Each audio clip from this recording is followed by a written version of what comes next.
lagi bersama saya Erta Kartika. Saya penyuluh pertanian Kecamatan Parung.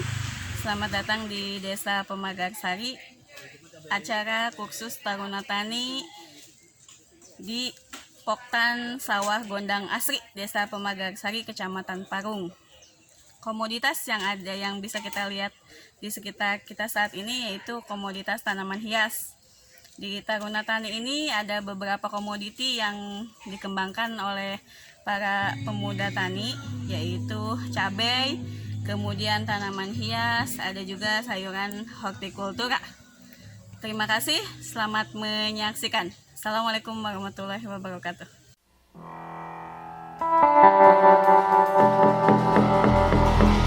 Alhamdulillahirrabbilalamin. Segala puji bagi Allah Subhanahu wa Ta'ala atas berkah rahmat dan hidayahnya lah kita bisa berkumpul hari ini di pertemuan yang ketiga ya setelah pembukaan. Hari ini sudah kita bertemu, berarti sudah 3 minggu ya Pak ya. Pertemuannya ada 2 materi. Yang pertama yaitu tentang pupuk organik. Yang saya bagikan itu pupuk kompos. Ini jadi bikinnya juga mendadak Pak. Jadi semoga bisa berkenan. Kemudian yang kedua, materi dari Bapak Koordinator POPT, Bapak Apip Herianto akan membawakan materi tentang PGPR, Plant Growth PGPR. P-nya itu Rhizobacteria. Jadi semacam bakteri yang kita buat sebagai pupuk dari akar tanaman bambu nih Pak. Bambu berlimpah ya di Desa Pemagarsari ini. Jadi semacam pupuk organik yang alami. Ini cocok banget. Banyak yang aplikasikan pada cabai Pak Slamet PGPR ini. Nanti mudah-mudahan kita jadi sambil belajar teorinya sebentar, lebih banyak ke praktek sama Bapak Apip Herianto ya. Nutrisi untuk makanan. Karena kita bicara tentang pertanian, pupuk itu arti padanan katanya nutrisi atau gizi. Jadi kalau mau tanamannya bergizi itu dikasih pupuk organik dan anorganik. Ini Pak udah pada pinter kayaknya, jadi saya nggak usah ngajar kayak ini. Bukan ngajar ya, sharing aja di sini, banyak yang udah lebih ahli nih. Yang kita makan, yang kita pakai itu lebih baik berasal dari bahan organik. Jadi kalau baju mah mungkin sudah banyak pemikiran ya Pak ya. Ada baju dari rotan lanjut sehingga nyaman dipakai. Cuman makanan itu udah pasti Pak. Yang organik itu berasal dari alam, lebih pengawet ya Pak. Yang instan itu kan buatan pabrikan. Jadi makanya jangan heran kalau anak-anak sekarang emang pertumbuhannya lebih cepat dari bahan buatan atau kimiawi. Contoh pupuk organik yang berasal dari alam nih yang sekitar kita nih, contohnya apa aja Pak? Banyak ya Pak ya. Ada kompos. Kompos udah pernah bikin kompos belum? Bapak. Misalnya kita tanam di tanah, tidak ada pencemaran, jadi masuknya ramah lingkungan ini. Jadi si tanah itu tidak Pak? Tidak keras. Kalau kita pupuk berasal dari alam. Bisa kita baca Pak, salah satu pupuk organik yang sangat mudah pembuatannya itu pupuk kompos. Ini mah berasalnya dari limbah-limbah yang ada sekitar kita ya Pak ya. Jadi nggak usah pakai beli lah. Kalau kayak gini kita ngumpulin bekas-bekas tanaman, kemudian sekam, pangkasan tanaman yang suka nyapu-nyapu di halaman, ini kita kumpulkan Pak. Gampang banget lah kita bikin kompos. Setiap orang yang mau pasti bisa bikin kompos. Ada 2 macam kompos. Yang pertama yaitu kompos biasa, kemudian kompos fermentasi. Nah, kompos biasa ini kita biasa sebut humus Pak. Humus nih misalnya Berapa lamanya? Biasanya dia melapuk ya Pak ya, melapuk. Nah itu bisa juga kita sebut humus. Kalau fermentasi itu kita menggunakan larutan fermentasi. Nah larutan fermentasi ini bisa kita. Saya juga di sini belum bisa, masih belajar. Sementara pupuk yang saya pakai ini dari rumput-rumput, dari yang saya bersihkan, saya haluskan. Nah, itu saya fermentasi sekitar 1 atau 2 bulan. Fermentasinya pakai apa Pak? Ya alami aja, maksudnya hanya rumput, atasnya kasih tanah. Memang lebih bagusnya itu dikasih dedak gitu. Karena baru ini juga sih. Jadi biasanya emang pakai pupuk organik ya? Iya, karena juga baru 2 kali tanam. Baru 2 kali tanam cabai ya Pak iya. ya? Ya, yang pertama hasilnya yang kemarin saya bawa itu Bu. Tapi bagus itu ya. Ya itu full organik. Ini kita sama-sama sharing ya, bukannya paling kita paling hebat gitu ya. Kita sini semuanya dalam tahap belajar. Kalau menurut saya pembeda antara pupuk organik dan pupuk kimia, saya lebih condong ke pupuk organik. Dalam artian apa? Untuk hasil pun dengan penerapan kita yang baik semuanya akan bagus kan? Ya terutama kita harus dari awal sebelum tanam kita harus mulai dengan organik juga. Semuanya harus full organik, itu insya Allah hasilnya akan lebih baik daripada kimia. Maaf, bukan jatuhin kimia. Karena menurut sejarah ibaratnya nenek moyang kita dulu nggak ada yang namanya pakai urea atau NPK. Tapi Indonesia bisa swasembada pangan kan. Tapi kenyataan saat ini semakin hari semakin hancur. Karena apa? Pengaruh dari pupuk kimia ini akan merusak tanah dalam jangka waktu yang lama. Dengan organik, memang semuanya ada kelebihan dan kelemahan. Kan? Cuman dengan organik, semakin hari kita pakai organik semakin lama, suburan tanah semakin meningkat. Yang sangat sederhana, kita ambil buah busuk di pasar itu akan menjadi pupuk buah. Dengan daun-daunan itu akan jadi pupuk daun. Seperti itu. Dari akar bambu, akar eceng gondok dan lainnya itu akan menjadi sumber akar untuk tumbuhnya tanaman. Dengan akar yang bagus, dengan akar yang baik, tanaman itu akan tumbuh baik. Akan kita tanam di kemudian hari bermanfaat bagi kita dan bagi lingkungan kita. Karena apapun yang kita tanam, walaupun dicolong orang, itu adalah rezeki. Karena apa? Mungkin bermanfaat buat dia. Gitu kan? Ya, kapan kita colong belum? Ya cuman kalau yang agro dicolong banget. Tadi katanya. Insya Allah akan dipandu praktek untuk pembuatan kompos organik sama Bu Erta. Ya, karena saya juga masih belajar. Ayo, mari bersama kita ikuti pelatihan ini sampai selesai nanti. Kalau nggak salah masih 3 kali lagi ya Pak? Masih 3 kali pertemuan di depan. Saya hormati Ibu Penyuluh PPL Parung, ya Pak, Parung Pak ya. Parung. Ibu Erta yang saya hormati dan rekan-rekan semua pemuda tani yang saya cintai. Mudah-mudahan pertemuan ini menjadi awal untuk kita semua, awal yang baik, semangat yang baru. Adik-adik semua masih mempunyai gairah yang kuat ya. Kalau di dunia prestasi masih ada golden egg gitu ya.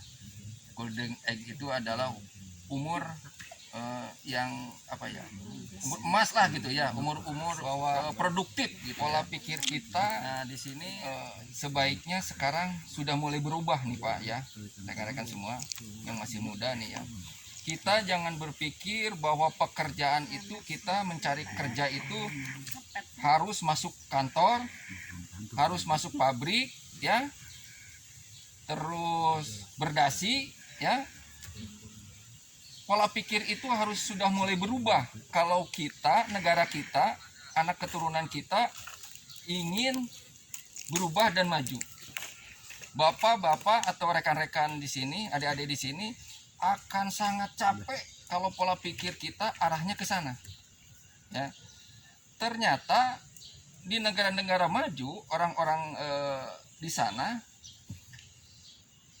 mereka sudah jarang mempunyai yang keluar kuliah ya, ataupun keluar sekolah yang mempunyai pemikiran saya harus masuk kantor, kerja di kantor, saya harus kerja di pabrik ya.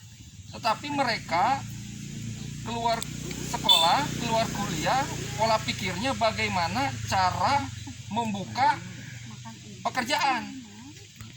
Singkatan bahasa asing ini ya.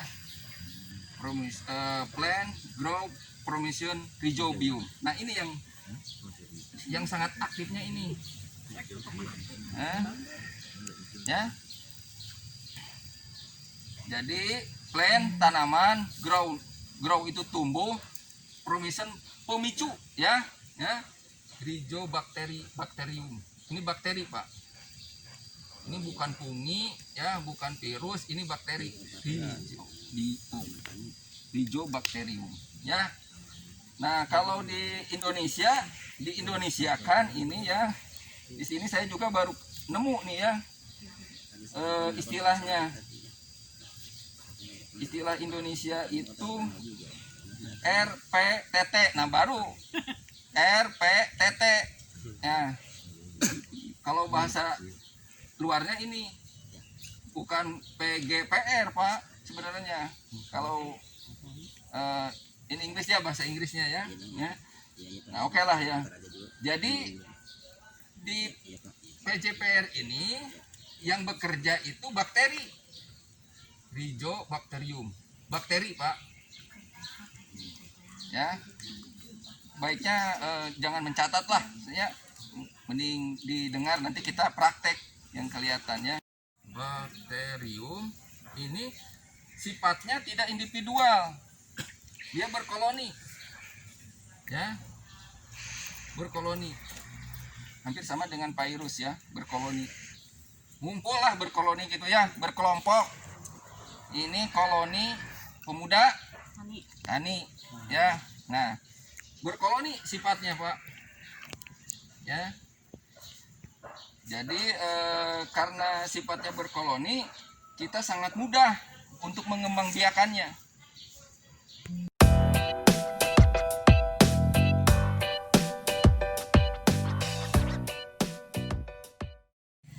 Ini ratusan juta ini ya bakterinya, ya di sini ya.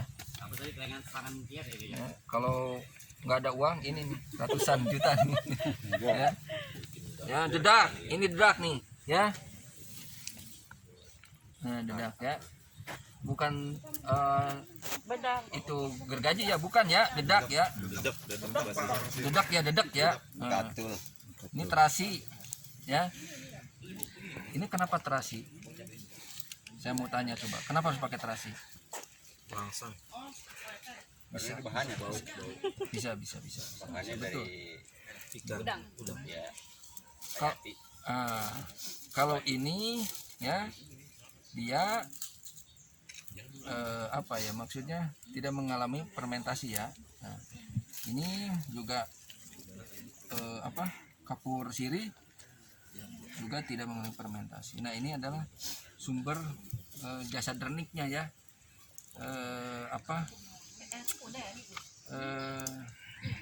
Bakterinya. Ya, sumber bakterinya. Ini akan dipicu hidup ya. Ini hidup sebagai bahan makanannya ini, bakteri ini dengan air gula. Ya. Makanya air gula itu molase itu pemicu ya. Makanan juga ya. Terus kapur sirih 1 on mana? Ini 1 on semuanya. Itu seperempat kayaknya, 3. Oh, lebih ya. Satu kayaknya, Pak. Air bersih ya 10 liter. Nah, kita jangan berpikir kalau di sini 10 liter jangan ya. Kita harus berpikir berapa kita mau bikin, itu yang disediakan. Nah, secukupnya yang ingin kita bikinnya. Jerigen atau tong atau ember, tapi yang jelas harus tertutup ya. Jadi fermentasi itu ada aerob dan Aerob. Kalau yang tertutup Aerob. anaerob. Coba kalau yang tertutup aerob atau anaerob? Aerob. Kalau an itu biasanya kebalikannya dari organik dan an. Kalau organik alam. Kalau Terbuka. anorganik Terbuka. buatan. Kalau an berarti tertutup. Nah, kalau aerob Terbuka. tertutup. Oh. Kalau anaerob tidak. Nah, itulah intinya. Ya, ini lamanya nanti di sini 2 minggu. 2 minggu ya, lamanya ditutup ya. 2 minggu. Nah, setelah 2 minggu dibuka, dipisahkan antara, kan ini hampas semua nih, ya. Diambil cairannya pakai saringan. Bersih seperti ini nih. Bukan bersih, maksudnya tidak ada ampas. Ya, biar tidak sinosolnya tersendat, ya. Kecuali kalau di air panas. Ya, Pak ya. Direndam 2 sampai 5 menit di air panas sesuai kebutuhan Bapak-bapak. Kalau Bapak-bapak butuhnya banyak, lahannya luas, nggak mungkin cukup segini, Pak. Dan nggak mungkin 10 liter. Ya. Ini sangat tergantung pada kondisi kebutuhan Bapak-bapak. Setelah dingin, nah baru diangkat, ya, ditiriskan, ya. Nah, yang ini direbus, disatukan nih. Campur aduk direbus. Di apa, kapur sirih, terasi, dedak, gula, direbus 20 sampai 25 menit. Ya. Direbus, ya. Direbusnya jangan pakai 10 liter. Paham nggak? Ya. Direbusnya misalnya cukup dengan air segini, direbus aja dengan segini. 10 liter itu nanti campuran larutannya sama itu, ya, perendaman, dan air perendamannya pun dimasukkan ke sini, dicampur juga. Nah, setelah semua masuk, jadi ini 2 sampai 5 menit direndam di air panas atau hangat lah, ya, dingin. Setelah dingin, ini direbus, ya, ini disatuin, ya. Ini jangan ikut direbus, ini mah air gula mah dipisahkan. Udah larut ya. Nah, setelah ini direbus 2 sampai 25 menit, udah selesai. Didinginkan dulu. Jangan langsung dimasukkan ke air yang 10 liter. Kita siapkan air 10 liter. Nah, ini taruhlah ini hasil air rebusan ya, dengan ini. Paham Pak ya? Paham. Nah, itu air rendaman. Nah, di air 10 liter ini dimasukkanlah air rebusan ke sini. Air rendaman itu masukkan ke sini, itunya juga dimasukkan. Dalam kondisi dingin ya, udah dingin ya. Nah, baru masukkan ini. Air gula. Ini molase starter, bahan makanan. Ya. Bakteri. Jadi gula itu, glukosa itu inti ya, sumber energi lah. Kita kalau nggak ada gulanya, ya, glukosanya lemes badan itu. Kalau kebanyakan lemas, kalau sedikit juga lemas. Nah, setelah dimasukkan, tunggu 2 minggu, kita buka, kita saring airnya. Kalau mau disemprotan, kecuali kalau mau dicor langsung, ya. Udah selesai, ya. Itu biangnya ya. Kita bisa 1 liter tambah air 5 sampai 10 liter. Tapi bukan untuk disimpan lama. Kalau yang campuran itu, karena campuran itu tidak lagi pakai gula. Ya. Tidak ada sumber makanannya. Jadi ya, kalau sudah dicampur harus langsung diaplikasikan. Ada pertanyaan? Selama 2 minggu masih tetap tertutup. Kalau skala perbandingan ledek sama airnya itu ada apa? Nah, itu ya. Jadi kalau misalnya ininya 1 kilo nih ya, dedaknya 1 kilo. Ini ada berapa kilo nih? 1 kilo paling ya? 1 kilo. ini bisa 2 liter lah ya, 2 liter air ya, 2 liter air. Sebenarnya sih belum ada yang mengarah penelitian yang menentukan sekilo sekian ya, tinggal kita nggak mungkin lah 1 kilo.